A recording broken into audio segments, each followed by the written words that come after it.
I'm Ryan Thomas, and you've been listening to the new 8DO Studio Quartet. This series of libraries is just a really modern, deep-sampled solo string collection that's on the bleeding edge of sampling technology.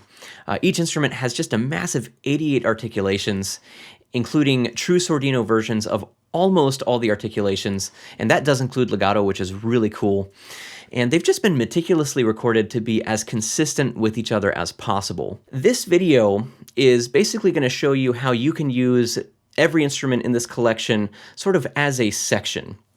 We've got other videos on the YouTube channel of the individual instruments. So, if you really want to dive deep into the individual articulations for every instrument, I would encourage you to go back and just watch those videos. But this video is just designed to show you how you can use all these instruments in context. We're going to be mixing and matching articulations in some musical examples I have here that span multiple genres. So let's go ahead and get started. And I'd like to begin by just showing you all the articulations that are in these libraries. And of course, they're going to be consistent across every instrument. So what you see in the solo violin are the same articulations that you'll see in the solo viola, cello, and basses. So the shorts, of course, are going to be your spiccato, your staccato, pizzicato, and you've got Sordino versions of most of those, which is just really cool, really helpful. The longs are going to be your tremolo, your trills, your sustains, with various levels of vibrato. Now, the bowed and the bowed effects articulations are basically going to be your arcs for this library. And I think these are really crucial in a solo string library because you can only go so far, using the mod wheel, crossfading between different dynamic layers. It's another thing entirely, I think, to actually sample the string player playing a single note from start to finish and experience how the note naturally evolves. You just get a lot more emotion that way. And so that's what these arcs are going to give you. They're just going to give you a ton of emotion. And you've got quite a few different lengths here. You've got a single bowing, you've got two bowings, you've got the crescendos, which are on the shorter side. And of course, you've got different versions of each of these with more or less vibrato, with Sordino, without Sordino. And the bowed effects are going to be your arcs played in different styles. So sul tasto, sul pont, tremolo, really, really useful and just absolutely gorgeous. The measured articulations are basically the ostinatos of the library, and you've got, again, just so many different articulations to choose from here.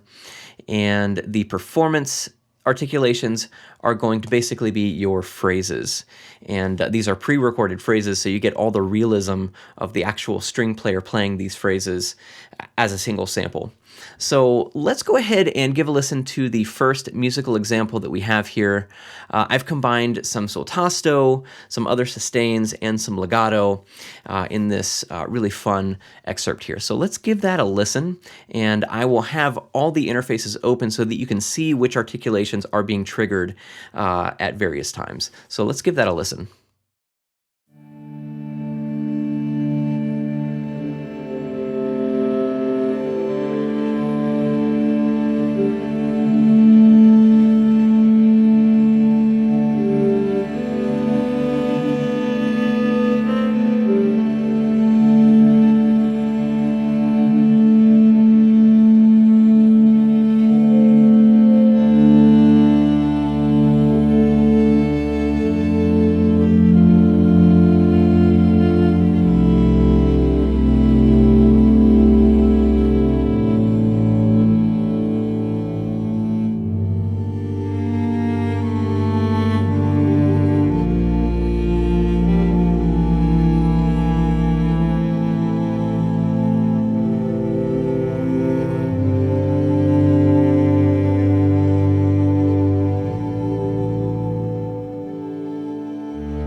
So one of the things that I was going for in this example was to try to show you just how delicate and intimate the library could be. So we were combining sul tasto with harmonics and legato, just overall some very light articulations. And I think that a lot of the examples that you'll hear in this video can stand pretty well on their own.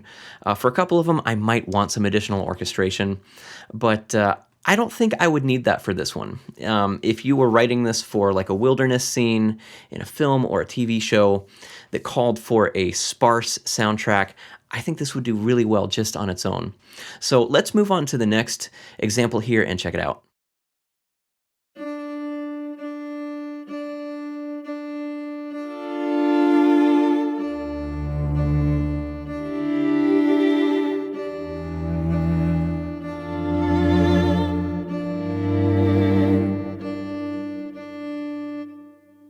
And you can really hear just the amount of life that those arcs are breathing into the music here.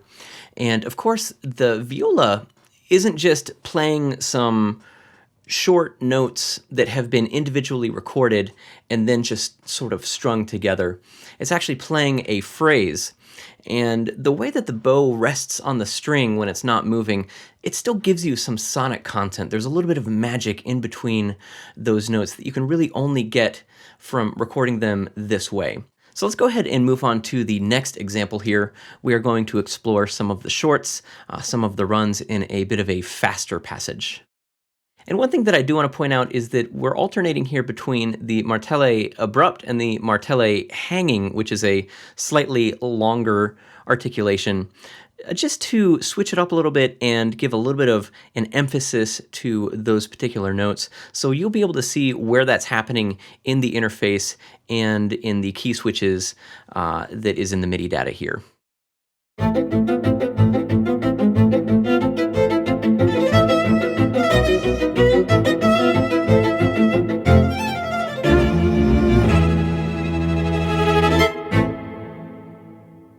So as you can hear, these libraries are really nimble. Even with a fast passage like this one, they keep up. They don't sound mushy at all. The shorts just have this really nice, natural, punchy quality to them. And of course, the virtuoso articulation is just really fun. It's got a ton of character. So let's go ahead and move on to the next selection here. And this one is going to be pretty atmospheric, maybe possibly horror adjacent. The sul Ponticello is just a really cool articulation. It gives you some nice grit, some tension, and it's not a pretty articulation, but it's definitely useful in quite a few contexts. So let's go ahead and give it a listen.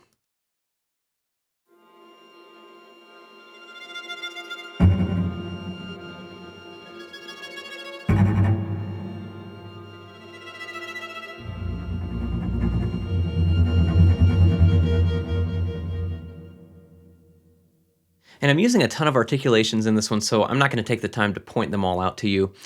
You can see what's being triggered and when, but again, you've just got this really useful combination of very delicate articulations, of very punchy articulations, and pretty much everything in between. Now, this next example is going to be kind of on the opposite end of the spectrum, so we're going to be showcasing more of the arcs as well as some legato. Let's give it a listen.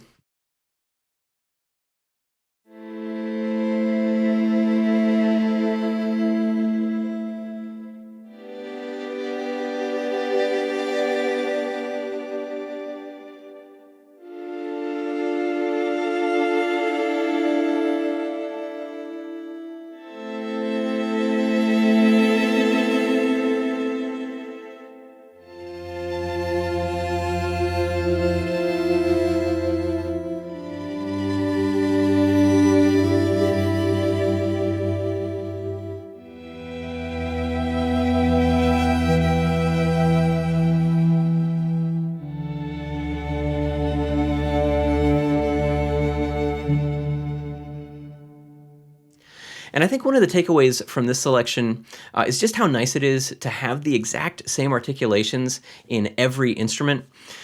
Because it just wouldn't have sounded quite the same if you were mixing and matching, sul tasto violins with, sordino cellos or something like that. And by the way, the movement here was provided by the legato cello, as well as just some regular viola soltasto sustains, but then everything else was the soltasto arcs, which are just absolutely beautiful. Okay, let's go ahead and check out this next selection here. This is a really fun one. It's kind of an action intense selection with some rhythm to it.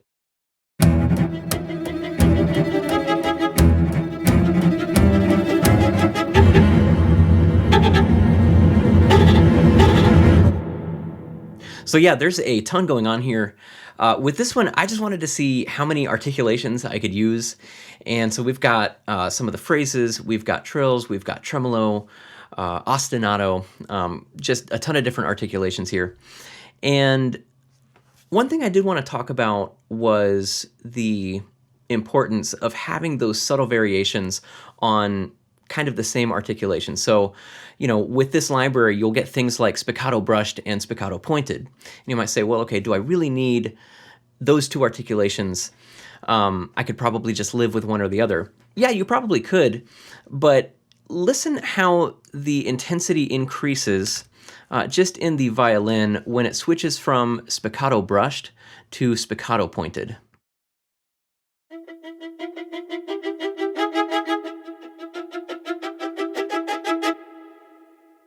So yeah, I mean, it's definitely subtle, but it's noticeable.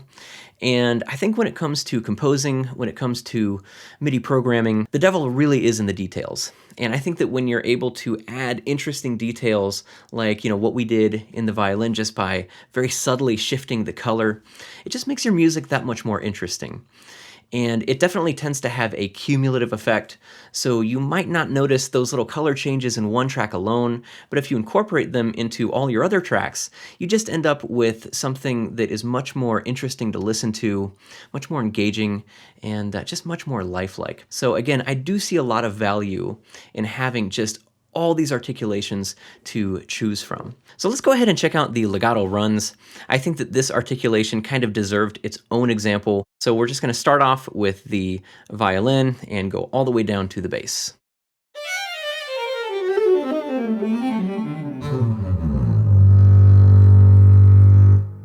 So yeah, I mean, it really doesn't get much better than that. The legato scripting here was really well done, really just top notch. And what I would like to do now is just give you a live demonstration of how well these legato runs do with a fast, repeated legato line.